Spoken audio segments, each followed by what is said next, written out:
This is Candace Fleming. Welcome to my office.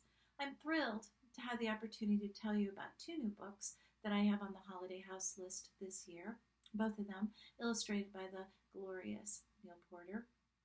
The first one of those books, which came out in February, is called Honeybee, The Busy Life of Apis mellifera, and it is illustrated by that silver fox, Eric Roman. I'm pleased to tell you that it's already received 7-star reviews. Isn't that crazy? Um, I'm going to tell you just a little bit about why we made this book.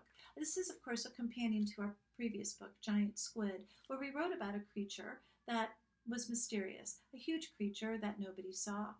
For a companion, we thought we would tackle a tiny creature that everybody sees, but may not know much about. I knew what I didn't want to do when I began this project, although I had discovered a lot of unusual facts about honeybees. I knew that I didn't want to just slap those facts down onto a piece of paper. I didn't want just a string of interesting ideas about honeybee. What I wanted was for my readers to care. We all know about the plight of the honeybee. We all know how important the honeybee is to our survival. We all know that 70% of everything that we put in our mouths is due directly to the work of a honeybee.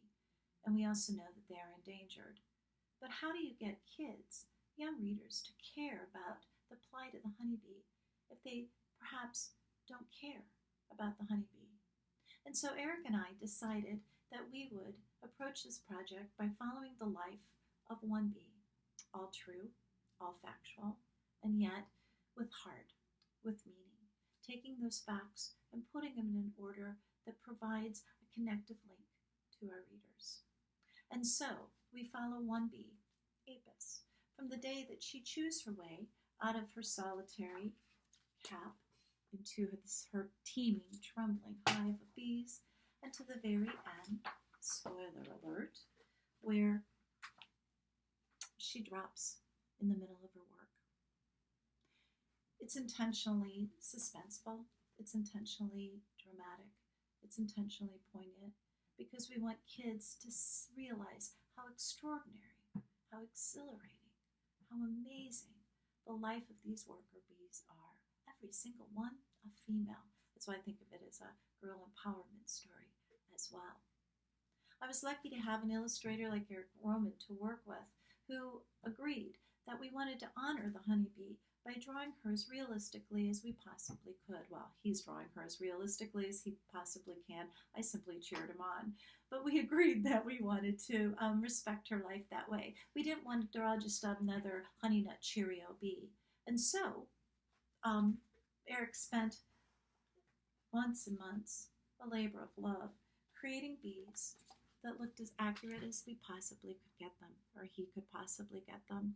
When he finished his illustrations and when I finished the text, we sent all of our pictures and our words to Dr. Mark Winston, who is sort of the bee expert, who looked at everything that we had drawn, everything that we had written, and made sure that they were as accurate as we possibly could have gotten them. We love this book, Honeybee, and we hope you'll love it too. The second book that I have on the Holiday House list, again, edited by that glorious Neil Porter, is Cubs in the Tub, and it's illustrated by the amazing Julie Downing. This, too, is a true story. Unlike Honeybee, which is science, this is a biography. It's about a woman named Helen Martini, who in the 1930s and the 1940s was given some cubs by the Bronx Zoo. Her husband, Fred, was actually a zookeeper there. And he brought them home because in the 30s and the 40s, they did not quite know what to do with those sick tigers, those tiger cubs that had been rejected by their mother. Helen did, with her mother's heart and her mother's love, and she managed to save those tigers. Not only that, but she manages to get a place at the Bronx Zoo. She managed to become the first woman zookeeper at the Bronx Zoo. And I won't tell you how she does that. You'll have to read the book. But it's a wonderful, wonderful story. And I found it, believe it or not, at a flea market. I was walking around when I found this book, completely uncovered. And yet the title fascinated me, My Zoo Family, and is actually the autobiography that Helen wrote about her own life. was the inspiration for this book.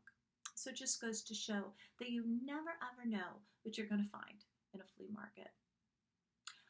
Thank you so much for spending time with me today. Thanks for coming to my office. I wish we could have all been together instead. But thank you for listening, and I hope you enjoy both Honeybee and Cubs in the Tub. Thanks.